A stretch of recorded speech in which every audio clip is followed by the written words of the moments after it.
दुर्योधन और कर्ण, इस कथा को ध्यान से समझना। संभवतः यह कथा आपको और अधिक किसी व्यक्ति विशेष के विषय में विचारने के तथ्य प्रदान करे।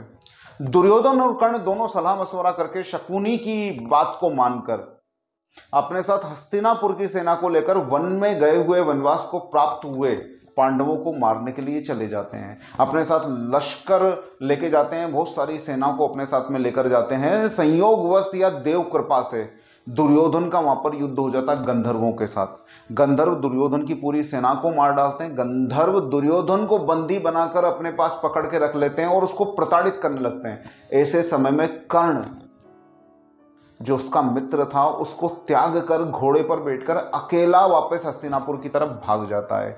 वहां पर युधिष्ठिर की आज्ञा से अर्जुन अकेला उन गंधर्वों को हराकर दुर्योधन को मुक्त कराकर वापस हस्तिनापुर की तरफ भेज देता है। इस कथा से आप क्या समझते हैं? इसका अगला पार्ट देखिए, जहां पे कर्ण को ग्लोरीफाई किया जाता है।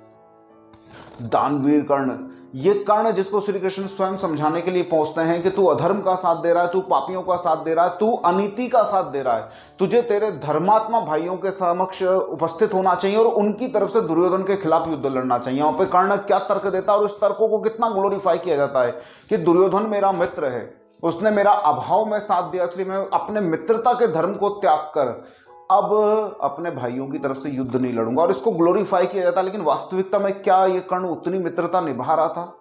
जब दुर्योधन सच में वहां पे मरने वाला था, वहां पर उसको त्याग कर ये अकेला वापस लौट आता है। तो यहां पर ये समझने की बात है, किसी एक इंसिडेंट, एक वाक्य को लेकर किसी व्यक्ति के प्रति इस तरह की धारणा को ना बनाएं कि वो पूरी तरह से ग्लोरीफाई हो जाए। उसकी बहुत सारे इंसिडेंट आपको समझाते हैं कि उसके हृदय में क्या चल रहा है और वो किन परिस्थितियों के साथ किस तरह की बातों को करके आगे बढ़ रहा है। यहां पर कर्ण जब ये श्री कृष्ण से बोल रहा है कि नहीं, मैं युद्ध दुर्योधन और पाप की तरह से ही लड़ूंगा क्योंकि दुर्योधन मेरा मित्र है, तो यहां पर यह भी तो संभावना है कि उस समय पांडवों की जीतने की उसको कोई प्रबल इंट्यूशन नहीं मिलते।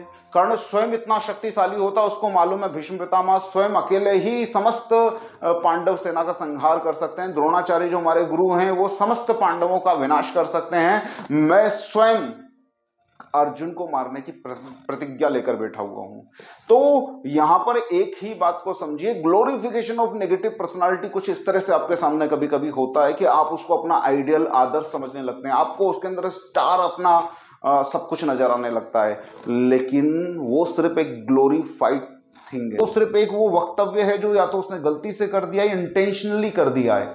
लेकिन उसके आधार पर आप उसके व्यक्तित्व के संपूर्ण व्यक्तित्व का अनुमान मत लगाइए।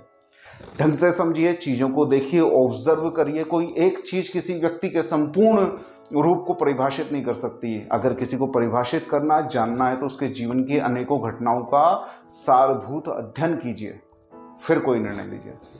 नमस्कार।